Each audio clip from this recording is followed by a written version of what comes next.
Welcome back to another video. In this video, we are going to solve this basic math problem and find the value of x.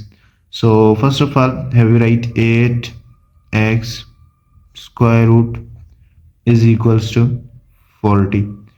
So now we are going to take square both sides, square this side and square this side to cancel this square root. Square and square root cancel. 8x is equals to 40 square means 40 multiplied by 40, 2 times 40.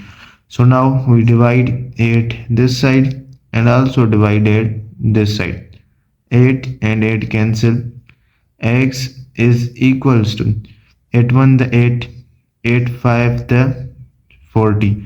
So now 5 multiplied by 40 is equals to 200. So the value of x is equals to 200. This is our answer.